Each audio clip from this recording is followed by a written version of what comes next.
Assalamualaikum warahmatullahi wabarakatuh. Bismillahirrahmanirrahim. Alhamdulillahirabbil alamin.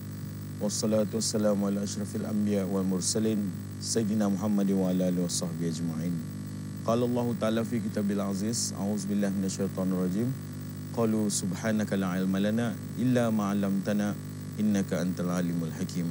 Rabbi shrah li sadri wa yassir li amri wahlul 'uqdatam min lisani yafqahu qawli. Amma ba'd. Alhamdulillah, bersyukur kita semua kehadrat Allah Subhanahu wa taala kerana dengan limpah kurnianya juga kita ni dapat dipertemukan lagi dalam rancangan Mutawatir. Dan pada kali ini saya akan membincangkan tentang satu tajuk, iaitu tanggungjawab ibu bapa terhadap anak-anak. Seperti mana yang kita ni ketahui, seperti mana yang kita ni maklumi bahawa sebenarnya institusi kekeluargaan ini adalah satu yang cukup penting dalam kita ni membentuk sebuah masyarakat, dalam membentuk sebuah negara. Ianya semuanya bermula daripada institusi kekeluargaan ini. Dan keluarga ini adalah melingkungi daripada ibu, seorang ibu, bapa dan anak-anaknya. Jadi sebagai ibu bapa ni ada beberapa tanggungjawab, ada beberapa hak yang perlu ditunaikannya. Kerana anak ini adalah amanah daripada Allah Subhanahu wa taala. Ia juga berupa rezeki, ia juga berupa anugerah, tapi ia juga berbentuk amanah ataupun tanggungjawab yang harus dipikul oleh ibu bapa ketika anak ini dilahirkan, seperti mana hadis Rasulullah SAW yang diriwayatkan oleh Imam Bukhari dan Muslim. Kanak-kanak yang lahir itu ibarat dalam keadaan suci, iaitu ibarat kain putih. Ibu bapanya lah yang bertanggungjawab mencorakkannya, sama ada dalam keadaan ia menjadi Majusi, Nasrani dan ataupun Yahudi. Jadi jelas arah kata ni bahawa anak itu sebenarnya tidak tahu apa-apa waktu ia dilahirkan. Ia dalam keadaan suci, ia dalam keadaan fitrah. Ia tidak tahu ia akan jadi macam mana, hinggalah ibu bapanya yang mencorakkannya. Tani bayangkan, ia ibarat kain putih, ketani yang membentuknya. Artinya kalau ketani membentuknya jadi baik, alhamdulillah. Kalau ketani membentuknya menjadi tidak baik, waliyazubillah. Jadi antara tanggungjawab ketani yang pertama sekali adalah menjaga amanah yang telah diberikan oleh Allah Subhanahu wa taala. Apa maksudnya menjaga amanah ni? Ketani sering mendengar akhir-akhir ini, ketani mendapati bahawa banyaknya terjadi kes-kes anak kena buang. Ini yang mendukacitakan ketani. Sepatutnya bukan saja sebagai umat Islam, tapi sebagai manusia, ketani indah sepatutnya memperlakukan anak-anak kecil yang indah berdosa ini dengan cara demikian. Kadang-kadang anak-anak kecil ini terbuang. Itu baru terbuang. Lain lagi kita ni mendengar bahawa banyaknya anak-anak kecil ini terbiar. Macam itukah cara kita ni menjaga amanah yang telah diberikan oleh Allah? Allah membagi kita ni amanah, tapi kita ni cuai-cuaikan. Sudah jelas arah kita ni bahawa ianya satu tanggungjawab yang harus dipikul dari mula anak itu dilahirkan sampailah kita ni menghembuskan nafas kita ni yang terakhir. Itulah amanah yang perlu kita ni tanggung, itulah amanah yang perlu kita ni jaga. Dan lagi, antara amanah kita ni yang perlu kita ni jaga, antara tanggungjawab, antara hak yang perlu kita ni tunaikan terhadap anak-anak ini adalah untuk menjaganya dengan baik. Lain lagi amanah, ini menjaganya dengan baik. Kenapa kita ni perlu menjaganya dengan baik? Kerana kebanyakan ibu bapa bersikap sambil lewat saja. Indah berapa kan menjaga anak ini. Sedangkan anak ini nanti bila sudahnya dewasa, ia yang akan menjaga ibu bapanya. Sebab itu kita ni perlu menjaga ia dengan baik. Pernahkah kita ni terfikir bahawa satu masa nanti bila sudah kita ni tidak mampukan berdiri, tidak mampukan apa-apa, siapakah orang yang paling dekat dengan kita ni untuk menjaga kita ni? Bukan saja time-time susah, time-time senang, masa time sehat, masa time sakit. Siapakah orang yang menjaga kita ni? Sudah tentulah anak-anak ni. Sebab itulah ketani mesti menjaga bis durang ini dengan baik-baik. Kemudian lagi antara hak ataupun tanggungjawab ibu bapa terhadap anak ini adalah untuk menjadi teladan yang baik. Kadang-kadang ketani ini sebagai ibu bapa memberi nasihat boleh. Tapi ketani sendiri tidak melakukan apa yang ketani suruh anak ketani buat. Macam umpamanya waktu maghrib sudah. Sekali lai masuk dah sembayang. Babah dia juga sembayang. Babah basar sudah jangan diikut. Mana boleh macam tu, sebab kanak-kanak ini belajar melalui teladan. Bila sudah ibu bapanya dilihatnya indah sembayang juga, indah puasa juga, maka automatik secara lahiriah, secara semula jadinya ia akan mengikut apa yang dibuat oleh ibu bapanya. So atutah ketani menasihati dorang, ketani memberikan dorang teladan yang baik. Tani sebagai role model kepada anak-anak. Kenapa? Kerana kanak-kanak ini ia bukannya jenis yang memikirkan. Dari satu sudut, kanak-kanak ini ia lebih suka mengikut.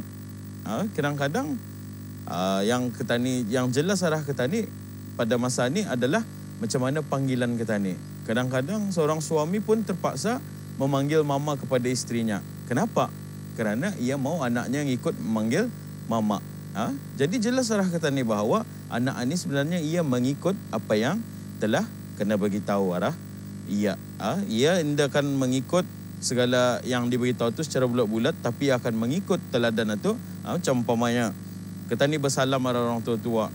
Salam marah orang tua-tua, lihatnya ketani tunduk, hormat, cium tangan, kerana itu adalah adab ketani. Jadi anak ini secara semula jadinya ia akan mengikut. Jadi jelas arah ketani bahawa jangan ketani melihatkan ulah-ulah ataupun adab-adab yang tidak baik. Kerana anak ini ia jenisnya yang mengikut secara bulat-bulat. Ia tidak akan bertanya tapi diikutnya. Jadi kerugian arah ketani kalau sekiranya ketani sambil lewat dalam menjaga anak ini dan ketani tidak memberikan contoh teladan yang baik. Kemudian kewajipan ketani yang seterusnya adalah untuk memberikan ilmu yang secukupnya. Ini yang banyak ketani terlepas pandang. Bagi ketani, bila anak ini sudah cukup umur, ketani hantar ke sekolah, maka tugas ataupun kewajipan untuk mendidik anak, untuk memberikan ilmu itu, tani serahkan bulat-bulat kepada guru-guru. Tidak. Ini ketani silap. Kerana guru-guru itu adalah guru yang kedua sebenarnya tu. Guru yang pertama adalah ketani sebagai ibu bapanya. Orang yang paling akrab, orang yang paling hampir dan juga orang yang berada sentiasa sama bis dorang. Ketani punya tanggungjawab untuk memberikan ilmu. Maksudnya ilmu di sini ni bukan saja dari sudut akademik. Kerana pada masa ini kebanyakan orang lebih suka memandang kalau anaknya tu berjaya dalam akademik, berijazah berapa, ia akan bangga. Memanglah ibu bapa mana dah bangga jika anaknya tu berjaya. Tapi kebanyakannya ilmu agama dorang lupakan saja. Kenapa dorang lupakan? Sebab bagi dorang ilmu agama ni tidak berguna bah. Sebenarnya ia selari. Ia selari. Akademik berguna juga, ilmu agama berguna juga dalam kehidupan. Pasal ketani kehidupan ini bukan saja dalam dunia ini. Kehidupan ketani berakhirnya di akhirat. Jadi kalau ketani hanya ada ilmu akademik, maka ketani akan kecundang di akhirat. Soal tu ketani mesti ada dua-dua, ataupun orang ketani mesti sama rata, mesti balance. Kemudian lagi antara tanggungjawab ketani terhadap anak-anak ini ataupun kewajipan ibu bapa terhadap anak-anak ini adalah memberikan kasih sayang yang secukupnya. Berapa banyak kanak-kanak yang terbiar, berapa banyak anak kecil ini yang kena buang hanya kerana ibu bapanya indah memberi perhatian, indah memberi kasih sayang yang secukupnya. Ini adalah sesuatu yang amat menyedihkan. Kerana anak itu anugerah. Cuba bisa kita bayangkan, berapa banyak pasangan yang maukan anak tapi belum dikurniakan rezeki itu oleh Allah Subhanahu Wa Taala. Dan ketani kena kurniakan oleh Allah Subhanahu Wa Taala, tetapi ketani mensia-siakan segala rezeki ini. Anak itu tani beri kasih sayang dengan secukupnya. Ketani biarkan, kadang-kadang makannya, pakaiannya ketani abai-abaikan. Dan semestinya ketani membagi kehidupan yang mewah kepada anak-anak ini. Cukup ketani menghidupkan ia dengan kesederhanaan. Kerana sifat kesederhanaan ini sendiri akan mendidik bis diorang ini untuk lebih bersyukur. Inilah antara kewajipan yang harus kita ni tanai apabila kita ni sudah dikurniakan rezeki oleh Allah dalam bentuk anak-anak. Jangan kita ni anggap bahawa anak-anak ini adalah menyusahkan. Memang benar mungkin ketikanya damit, kan dikelinga, kan disalini, kan disusui, yang kan dibelanjai. Memang semua ni akan timbul kerana itu adalah amanah kita ni. Apabila kita ni menanai amanah itu, kita ni mesti menanai amanah itu dengan begitu sempurna. Kenapa begitu sempurna? Kerana kalau kita ni menanai amanah ni dengan main-main, maka akan terjadi orang indah balance ataupun indah sama rata di tempat lain. Macam umpamanya kita ni indah bagi kasih sayang kepada anak-anak, maka akan jelas arah anak-anak itu bahawa sebenarnya kasih sayang ini indah penting. Kita ni indah bagi ilmu agama, kita ni indah memantau aktivitinya seharian, kita ni indah mencari ia kalau ia berjalan sampai tengah malam, maka jelas arah kita ni bahawa ibu bapanya tu jelas arah anak ni bahawa ibu bapanya tu sebenarnya sambil lewat saja. Ini adalah satu kesilapan yang besar. Jangan hanya kerana tu orang putih terlampau sporting, kata ni Melayunya terlampau mendulur. Jangan pasal aku ibu bapa yang pendulur, mana aku ingau anak aku berjalan malam kah, yang penting ia balik. Tidak. Bukan cuma tu salah tu. Kenapa kita ni perlu memantau? Kerana anak-anak ni masih lagi dalam tanggungjawab kita ni. Kalau sudah kita ni bertanggungjawab, maka kita ni jagalah amanah ni dengan baik. Kerana anak itu adalah amanah daripada Allah Subhanahu wa Ta'ala. Sekian saja pada kali ini. Wabillahi taufiq wal hidayah. Assalamualaikum warahmatullahi wabarakatuh.